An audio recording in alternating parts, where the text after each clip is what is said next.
Yau gasar rawa na zo na sa a watan Ramadanan nan domin ina so in sa gasar rawa tsakanin Auta MG Boy, Sani Ahmad, Kawu dan Sarki da kuma Adam A Zango da kuma Garzali. A cikin ku ina so in ga wane ne ya fi iya rawa domin naji ana cewa Sani Ahmad ya fi Kawu dan Sarki ko kuma a ce Adam A Zango ya fi Garzali.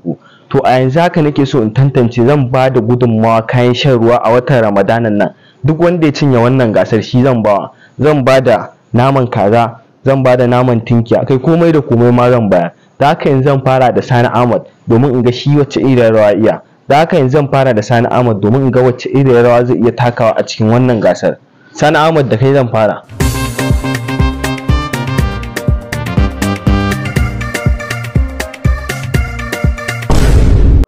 Yauwa Sani Ahmad, wannan rawar taka ta yi sosai, don haka na baka maki 65, amma ka sake min wata rawar domin in ga irin ta, domin na tabbatar da cewa wannan rawar da kai ta farko ba kwaikwaya kai ba. Ka sake min wata in gani.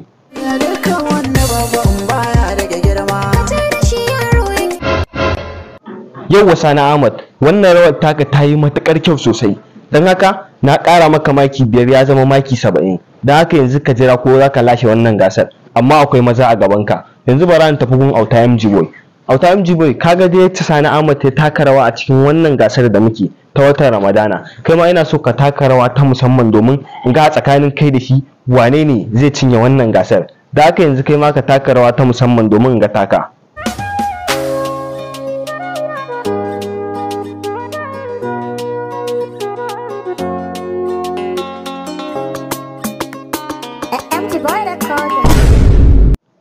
Yauwa Auta MG Boy, gaskiya wannan rawar taka ta yi sosai, don haka na baka maki 75. Ka fi Sani Ahmad wallahi, amma ina so ka sake min guda ɗaya domin ƙara tabbatar da cewa ka iya rawa.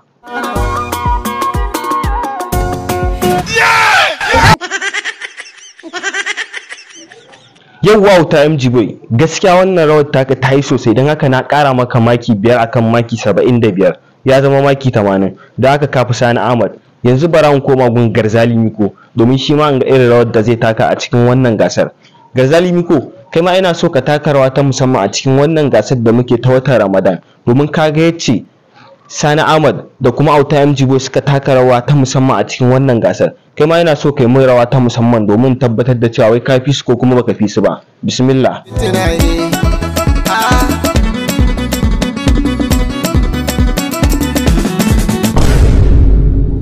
Yauwa Garzali Miko, gaskiya wannan rawar taka ta yi sosai, don haka na baka maki 80, don ta fi ta Sani Ahmad da ta Auta MG Boy. Da haka yanzu ina so ka ƙare min guda ɗaya domin tabbatar da cewa wannan rawar taka mai kyau ce. Ƙare min guda ɗaya.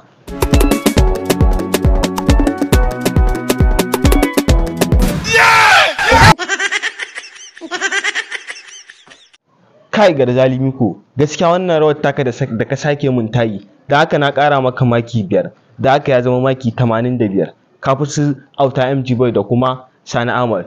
Yanzu ka jira kai ma zan dawo kanka. Bara mu koma kan Adam A Zango domin shi ma in ga rawar da zai. Adam A Zango, kaga da yace Sani Ahmad da Auta MG Boy suka taka rawar gani a cikin wannan gasar da kuma Garzali Miko. Kai ma ina so ka taka rawar gani domin na san cewa kai ana cewa duk ka fi su iya rawa. Da haka ina so kai ma ka taka rawar ka ta musamman a cikin wannan gasar domin ko kai ne zaka cinye wannan gasar da muke ciki. Da haka Adam A Zango, bismillah.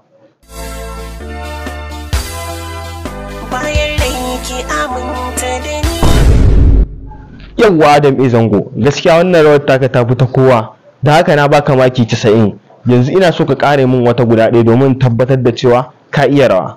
Har bayan raina abin da ke na baki so shi ne ƙudirina. Kai Adam A Zango, gaskiya wannan rawar taka ta yi sosai, na ƙara maka maki 5, ya zama maki 95, don ka fi Sani Ahmad da Auta MG Boy iya rawa a cikin wannan gasar. Da haka yanzu saura mutum ɗaya muke da shi, wato Kawu dan Sarki. Adam A Zango, duk ka fi su maki, amma bara mu koma gun Kawu dan Sarki mu tabbatar ko zai fi ka maki, don na san ba lallai ya fi ka ba. Kawu dan Sarki, na dawo kanka. Kai ma ina so kai mun rawa ta musamman a cikin wannan gasar domin tabbatar da cewa kai ma ka iya rawa. Bismillah. Lafiya dan jiya nayi waraka, hakin bani kin kuma mun yi shirin mu daka. Gaskiya Kawu dan Sarki baka iya rawa ba, a mutum zan fito maka. Da haka yanzu na baka maki 20. Auta MG Boy da Adam A Zango sun fi ka iya rawa. da haka yanzu kai ne sahun baya a wannan gasar dan ko kosai ba za ka samu ba na shan ruwa. Yanzu haka Adam Zango shine yake sahun gaba a cikin wannan gasar da muke ciki. Da haka za mu tafi episode 2, don haka ku jira mu, za mu kawo muku kashi na biyu domin mu ƙara tantancewa wane ne ya fi iya rawa a tsakaninsu. Sai kun ji mu.